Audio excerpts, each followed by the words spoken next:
Hey guys, welcome back to my channel and another video. We've got Oliver here again today, so if he does make some growling playing noises, I do apologize. I know he was quite loud in my last video. Yes, you were very vocal. You wanted to play and have a good time. So today is my September reading wrap-up video, which is very exciting. I had a pretty successful month. I read 8 books, which is really exciting, and I had the most 5-star reads that I've read in a month in a really long time. I'm just gonna get straight into it now because I think I'm gonna be talking for a while. So I hope you guys enjoy this video. Okay, so the first book that I picked up in September was Love Light Farms by B.K. Borison. This is the first novel in the Love Light series, and I gotta be honest with you guys, this is like my new favorite author. I read all 3 of her current novels that she has out in this series. I loved all 3 of them. So if you haven't picked up B.K. Borison's novels, do yourself a favor and pick them up because they are so deserving of all of the hype that they're currently getting. Focus on our main characters, Stella and Luca, who have been best friends for about a decade, and they're both secretly in love with one another.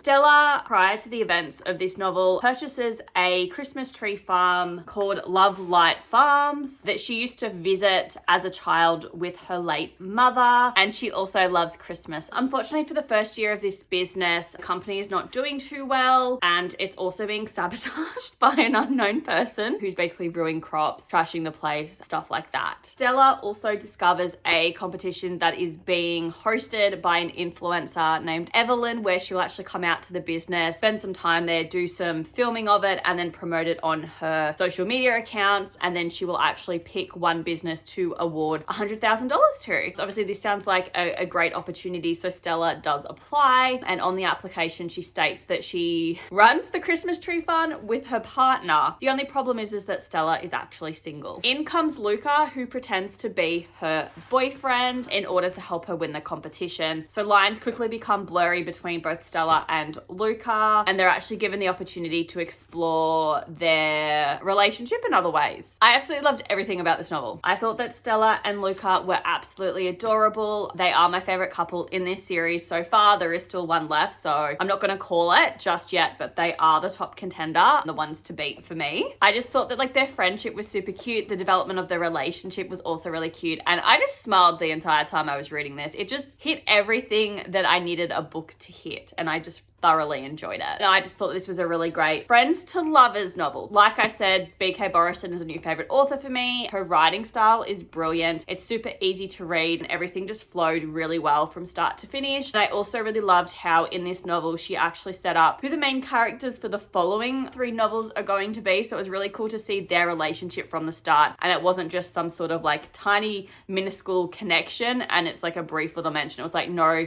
some of these characters were fleshed out a little bit in this book before we actually get their full proper fledged novel. So that was really cool and fun to see, and I really enjoyed that. Thought it set up the next novel brilliantly, and the found family in this series is just top tier. I ended up rating this novel 5 stars. I went straight into the sequel, which was In the Weeds. In this novel, we focus on Evelyn and Beckett. Now, Evelyn is the same influencer from Love Light Farms, and Beckett is also the farmer who works with Stella at Love Light Farm. He's also actually one of the partners of the farm too. And Evelyn and Beckett, prior to the events of Love Light Farm, have previously met. It was at some sort of farming event, I think, and they basically had a weekend fling. And Beckett had no idea that Evelyn is this basically super famous influencer, because he doesn't pay attention to social media whatsoever, and everything was basically going well for them on this weekend until Beckett wakes up one morning and Evelyn has like packed up all of her things and just bailed on him without a word, and he never hears from her again. Flash forward to the events of this novel. As an influencer, Evelyn has basically come to the realization that she's not loving her job. It's no longer fulfilling for her, and she ends up going on an indefinite hiatus and ends up going back to the town of Love Light, which was the last place that she was happy. And her and Beckett basically have nearly daily run-ins,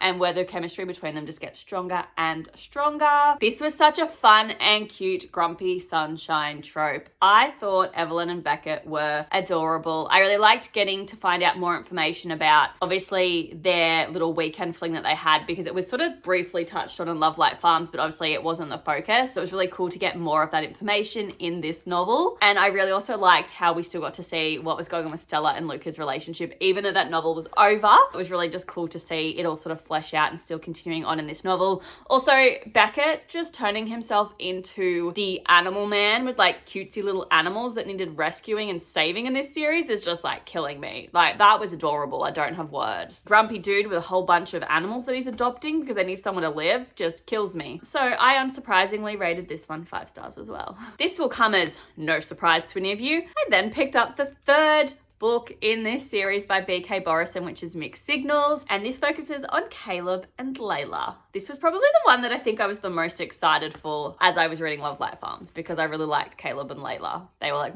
one of my favorite couples, but they don't beat Stella and Luca for me, unfortunately, but that's okay. So Caleb was a little bit confusing at first because in the first 2 novels, he is a policeman, and then confusingly is randomly a school teacher in this one, and I got very confused because it wasn't really addressed, and I was like, wait, is this not the Caleb that I think it is? And then there's just this sort of like random throwaway line that explains that he got fired from the police station, and that's why he's now a teacher at the local high school. So that was a little confusing, but it's fine. And then we have Layla, who is the baker at Love Light Farm. She's got her own little bakery that's doing really well, quite popular. She's also the third partner of Love Light Farms with Stella and Beckett, her 2 best friends. In the first 2 novels, we got to see snippets of Caleb and Layla's like little relationship and interactions, and it just made me so excited to pick up this novel, just because like every morning Caleb would go to Layla's bakery and he'd get like his breakfast with like a drink and some food, and he would do it because A, the stuff is fantastic, but also B, he has like the biggest crush on Layla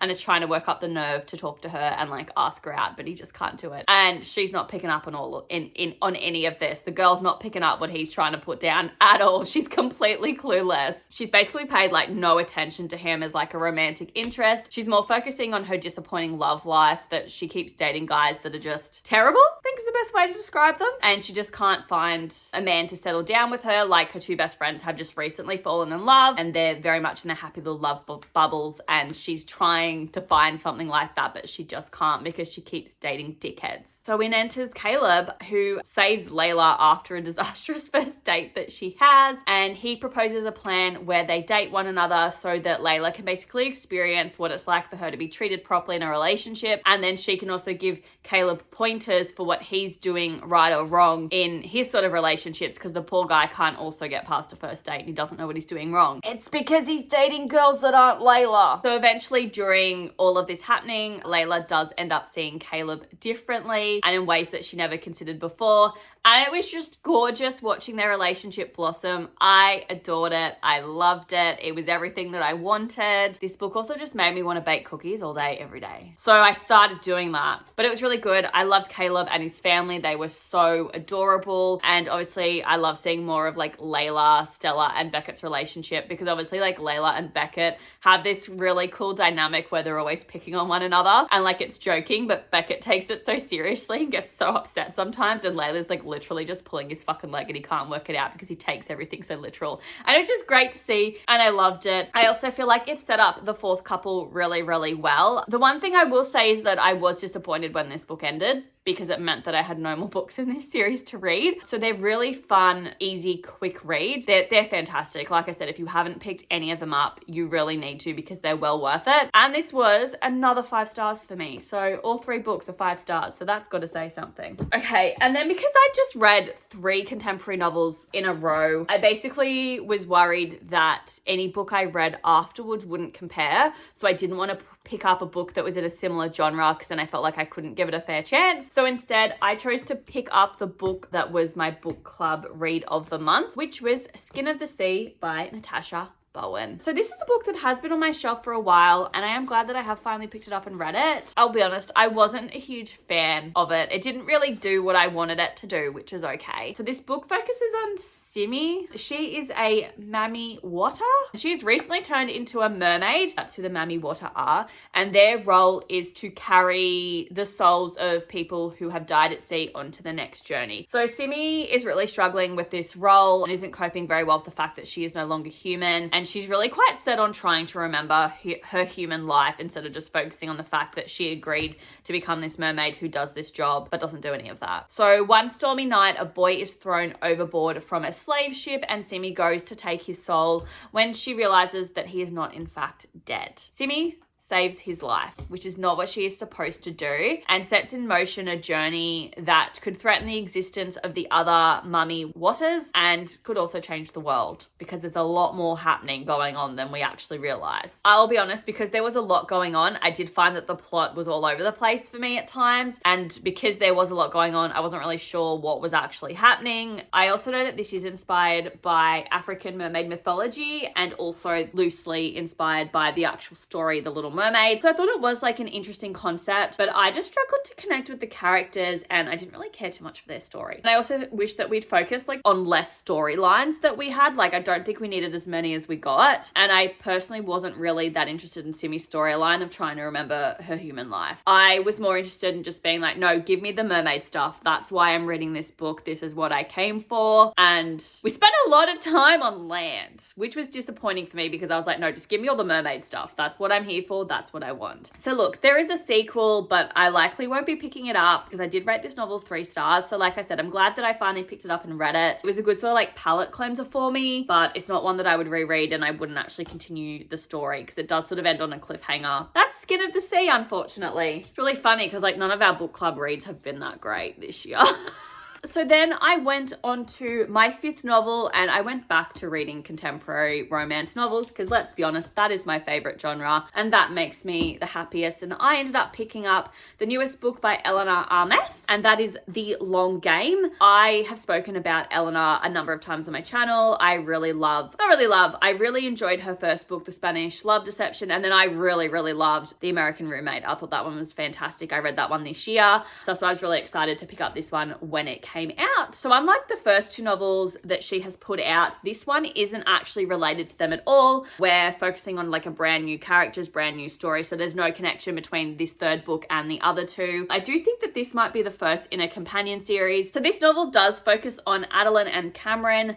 Adeline works for her father's soccer club until a video goes viral of her decapitating the soccer team's mascot. And because it's just an absolute nightmare PR-wise for them, they're getting trashed in the media, everyone's making videos and remixes of it. They're basically just painting her as this unhinged woman. And they're all like, oh, well, you know, if this is what the daughter of the owner's doing, is the soccer club really any good? Like, what are they doing? She's an entitled little brat, yada, yada, yada, all this shit. No one stops to think, well, why would she go out and decapitate a mascot? So because of this absolute nightmare PR situation, her father sends her to the middle of nowhere in North Carolina for her to get some good PR because he wants her to help the local soccer team, the Green Warriors. So Adeline is super excited to do this and she's willing to prove herself so that she can come back, and because she's under the impression that she's going to take over her father's soccer club. So she's going to do this to get back in his good books so that that plan stays in place because that's her dream. Adeline is unfortunately not aware that the Green Warriors is actually a bunch of 10-year-olds. And it's going to be difficult for her to turn this situation around because they're not a bunch of adults wanting to become professional soccer players. They're just little 10-year-olds who want to kick some balls, wear some tutus and have a good time and be sassy as fuck. Now, with the Green Warriors, they also have a coach who is the world-renowned soccer star Cameron, who mysteriously retired from the game and no one knows why and no one knows where he's gone. So Cameron and Adeline have to work together to turn this group of 10-year-olds around, and they hate each other from first meeting. They've had a number of run-ins that are not positive and they don't like one another and they're not willing to work with one another. So overall, I really did enjoy this book. We had several tropes where it was grumpy and grumpy. They were both miserable human beings and I was fucking here for it. Give me pessimism any day. We also had then enemies to lovers trope and also a bit of a slow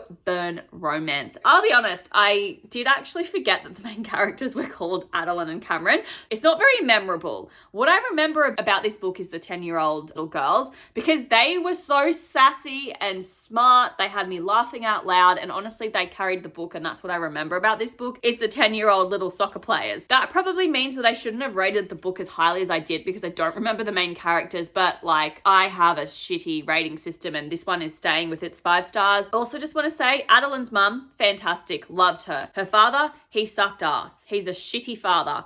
So that's all I have to say on that. But yeah, another 5-star read for me. The next book I am really excited about. It was my second and last fantasy novel of the month that I read, and it was The Godborn and the King by Caitlin Davis. This is the final book in the Raven and the Dove series. It is book number 4, and I'm so glad I finally read this book, guys. This for a number of reasons. So first reason, this was the last book that I needed to read to complete my 23 books I want to read in 2023. And then number 2, it was also the last book that I needed to read to complete my partially started book series, and that is why I'm excited. There's not a whole lot I can say about this book because it's the 4th one in the series and I don't want to spoil things for people. But basically, I felt like this novel wrapped up the series well. I don't have many complaints, which is always nice for a final book in a series because usually you've got a number of complaints. Essentially, what is going on is that the world above and the world below have come into contact with one another, and they have to work together to save the world and fulfill the prophecy. So that's dramatic, but that's what's going on. We did also have our normal dual point of views with everyone coming back. Overall, I did enjoy the novel. There were times though where I wasn't really too sure what was going on and I didn't really care for stuff happening. But that's kind of been me this entire series. So not surprised, but it was one of the better 2 novels in this series. Wasn't really a fan of the fact we got this random sister villain for one of the characters. I didn't love it. I just thought it was unresolved and just didn't feel necessary. I feel like we just sort of shoved these random villains into the novel on top of the other prophecy villain stuff we had going on that just wasn't necessary nor needed. So I didn't love that aspect. I found the pacing to be really good. No issues with that. And then one of the female characters fell into the stupid, oh my God, I'm pregnant at 18 trope because it's a fantasy novel and the world's ending. I hate that trope. I literally rolled my eyes and said out loud, oh, this is so cringy. Like, I hated that they did this. There was no mention of her ever wanting to be pregnant, and then all of a sudden, oh, I'm pregnant, fucking baby saves the day. Oh, I just couldn't. It was lame and I didn't like that, and because of that, it just let things down for me at the end and it serves no purpose. So I didn't love that. If they could have just shoved it in an epilogue like 10 years later, I wouldn't have had an issue. So yeah, due to this, I knocked like half a star off. So I did still rate it 4 stars because it was better than the other ones. But like I said, I'm just excited that I've read it and I'm done with it. But that's all I really want to say about this because there's not much you can say about a book that's a 4th in the series and you don't want to spoil people. 7th book I picked up was my second memoir read for the year. And that was I'm Glad My Mum Died by Jennette McCurdy. So I picked this up obviously because of the title and because Jennette McCurdy is one of the main stars in iCarly. She plays Sam Puckett in that series. So Jennette McCurdy obviously is a child star, and this is just a story of her as an actor and living with a mother who is obsessed with her daughter becoming a successful actor. I feel like it was an interesting read, but not like in a good way. So I found at first that the writing style was a bit off-putting just because she came across as really childish. I didn't like it. So like it made sense because at the time she was writing about her being 6 years old, but the thing I didn't like about it was that she's writing as like a 20-year-old from the perspective of a 6-year-old, and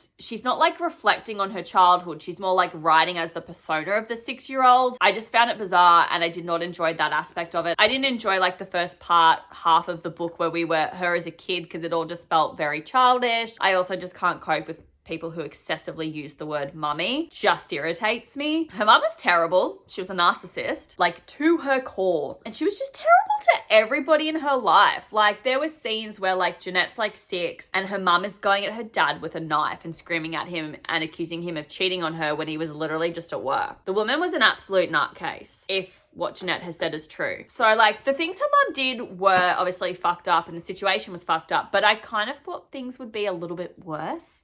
Just because to say like I'm glad my mum died, like I would want to think that she did some pretty horrible, like fucked up things. I don't know if what she did was enough to warrant the title. I don't know, like I understand she was mentally, emotionally abusive towards Jennette is the reason that she has like an eating disorder. I expected there to be more. This may be horrible of me to say. I feel like she probably could have like titled it something else. I think it would have worked better. I would have gone in with less expectations of this being a really fucked up memoir. I just think it really just advocates though that like we just need to let children not be child stars. Just let them be kids. They shouldn't be acting. They shouldn't have to be supporting their family at the age of 6 because they're financially fucked up. I did really liked that she wrote on her friendship and relationship with Miranda. I thought that was really adorable and fun. It was just good to see that there were some people trying to support her in their own ways in her life. So look, I'm glad that she's now free of her mum, and I'm mostly just sorry that like this was her life. I read it, it is what it is, but as a memoir, I don't actually provide star ratings for these, so there's nothing else I can really say on this one. We have our 8th and final book of the month, which was The Wake Up Call by Beth O'Leary. Our novel focuses on Izzy and Lucas, who are both working at a deteriorating hotel in a small town. Izzy and Lucas also do not like one another due to the events that happened at the last Christmas party, where Izzy essentially put her heart on the line in a Christmas card to Lucas, and he didn't reciprocate her feelings and wound up kissing her roommate instead under the mistletoe. That sucks for Izzy. So she basically hates him and Lucas just goes along with it. So in this novel, the roof of the hotel literally falls in, or the ceiling falls in. They need to raise funds to repair this hotel. So they end up discovering that they have an entire room full of lost property, and they decide they're well within their rights to sell it because it's past however long you have to keep it for as per the legislation. So they decide to start selling all of these lost property items, and they basically discover that there's been 5 engagement rings lost in the hotel. And Izzy begins this mission to find the owners of the rings and return them back to them. And this actually starts a competition between Izzy and Lucas to see who can return the rings the fastest. So this was an enemies to lovers novel. I also found it really, really obvious on whether or not Lucas actually received the Christmas card, but I did still find it a fun and cute read. And it was fun to sort of see like Izzy and Lucas's relationship where they're just like talking shit to one another, and it was cool to sort of see their feelings grow for one another because they were very much in denial about the way they were feeling, and have them actually work out and communicate what happened last Christmas and what went wrong. I won't lie, it did make me want to move to a small town and run a hotel. I don't know how to run a hotel. I now want to, so do what you will with that. Also, the older couple who runs the hotel were hilarious. I love them. They were great. 10 out of 10. I would want to work for them too, even though they can't like literally guarantee anyone a job, and these people are staying loyal as fuck to them. That is beautiful. We also once again had our grumpy sunshine trope, and I think this was probably one of my favorite Beth O'Leary novels. I won't lie, there were some very predictable elements to this novel, but I still did enjoy it just because I'm not someone that very often can predict what happens in a novel. So when I do predict it and I'm enjoying it, I'm quite happy that I got it right and it's satisfying for me. But overall, I really loved and enjoyed this novel. I'm glad I picked it up and read it, and I did also rate it 5 stars. Okay, so they are the 8 novels that I read in September. So we had 5 of the 8 were 5-star reads for me. So that's a pretty good reading month in my opinion. I don't normally rate so many books so highly in a month. If you guys have read any of these books, please let me know in the comments below what you thought of them. Anyway guys, I'm going to end this video here. If you did enjoy this video, please give it a thumbs up, and if you haven't subscribed, please feel free to hit that button, and I will see you guys in my next video. Bye!